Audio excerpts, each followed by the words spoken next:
Here's a geometric sequence. I'll explain to you what a geometric sequence is in a minute. First, looking at the numbers, can you see the pattern? What is the pattern?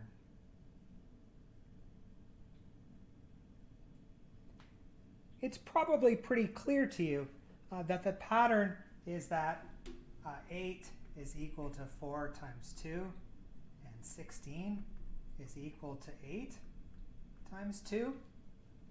And when we have so on and so on, I'll finish, 32 is equal to 16 times 2. And when we have a series, well, I'm not going to say series, a sequence of numbers that can be described in this fashion, multiplicatively, we call it a geometric sequence. And a familiar way of writing it, and a helpful way of writing, because it's going to help you identify these things when you come across them and write them more succinctly, is to say the nth value in this series. So, this is 1, 2, 3, 4, 5, ... to n. The nth value, could be the third, could be the fifth, is going to be equal to ar to the power of n minus 1. So in this example,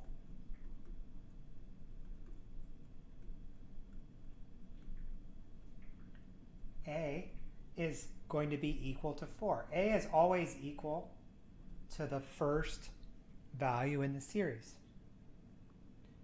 And r is going to be the ratio, the multiplicative ratio. And in this case, it's equal to 2. And so if we want to use this formula here, I could say an is equal to 4 multiplied by 2 to the power of n minus 1. And if I want to know the first entry, it's going to be equal to 4, 2 to the power of what? 1 minus 1. And that's going to be equal to 4 times 1, which equals 4, right? Which is just a. And if I want to know what the fifth entry is, I'm going to write 4, and we're going to have 2. I'll put a bracket over there. 2, 5. 2 to the exponent 5 minus 1. And this is going to be equal to 4 times 2 to the power of 4, which is equal to 64. Here is a nice definition of a geometric sequence. We'll come to series later. This is a sequence. A sequence. The difference matters. It's an ordered list of numbers, right? And each of them can be described by multiplying the first value by a constant common ratio r. Here's the formula I showed you on the previous slide. And so you can use this as a reference slide to remind you how to go about solving these sequences. And when I say solving them, I mean writing down an expression that can capture any number in that sequence. Here's another one. Take a look at it. Maybe pause. Try it yourself. I'll solve it for you, starting right now.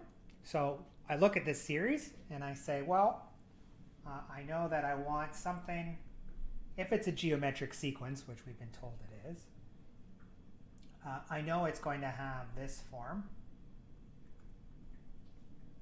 And I can see that the first value is 0.33, or 1/3. So I know that A is equal to 0.33. What's R? Well, if I want to go from 0.33 to 1, I'm going to have to multiply 0.33 by what? Well, to do it very formally, I could write something like, well, we got 0.33. It's going to be multiplied by something that gives us 1. So R is going to be 1 divided by 0.33. And let's just call that 3. So R is going to be equal to 3. And then what does this geometric sequence look like? Well, I can find any value in this sequence by taking 0.33 and multiplying it by the common ratio r, which in this case is 3, to the power of n minus 1. What number in the sequence I want. Here's a question for you. Give it a try and then I'll show you the answer. Please press pause on your video and go for it.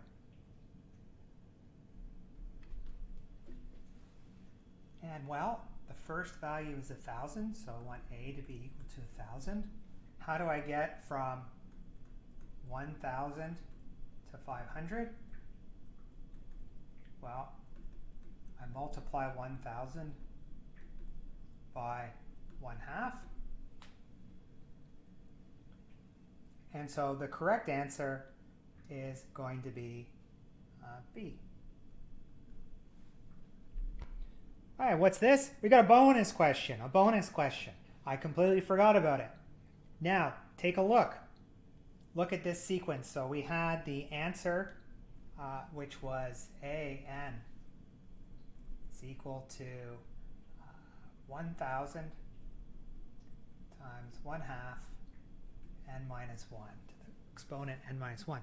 What happens when n goes to infinity? What's going to happen to the value an, a subscript n?